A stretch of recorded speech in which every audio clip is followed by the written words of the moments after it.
अस्सलाम वालेकुम। उम्मीद करते हैं आप सब ठीक होंगे, खैरियत से होंगे दोस्तों।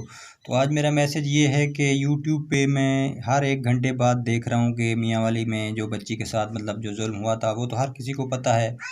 बहुत अफ़सोस हुआ मुझे इस बात का, बेहद अफ़सोस है। लेकिन जो बार बार यूट्यूब पे वीडियो बना रहे हैं लोग, मतलब झूठ बोल रहे हैं, ऐसी झूठी झूठी बातें कर रहे हैं कि ये हो गया, उनके पुतले बना रहे हैं, उनके साथ ये कर रहे हैं, ये गलत है दोस्तों। प्लीज़ आपने ऐसा नहीं करना। क्यों अपनी आखिरत ख़राब क्यों कर रहे हो? अपने चैनल को चलाने के लिए आप ये काम न करें, ठीक है दोस्तों। तो ये आप काम बिल्कुल गलत कर रहे हैं कि 1 घंटे बाद हर वीडियो नई आ रही है कि ये हो गया, वो हो गया।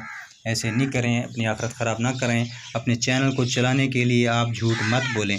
आप ख़बर सुननी है दोस्तों तो आप यूट्यूब पे यकीन नहीं करें, किसी न्यूज़ चैनल, जियो न्यूज़, जियो तेज़, जो कोई भी है, एयर वाई न्यूज़, मतलब कंपनी के चैनल पे आप यकीन करें। ऐसे तो मतलब हर बंदा अभी यूट्यूब पे दे रहा है कि मियाँ वाली में ये हो गया, वो हो गया।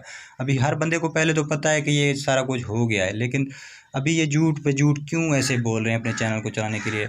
तो ऐसा नहीं करना चाहिए। मेरा आज का यही मैसेज था दोस्तों। तो खुदा हाफिज़ दोस्तों।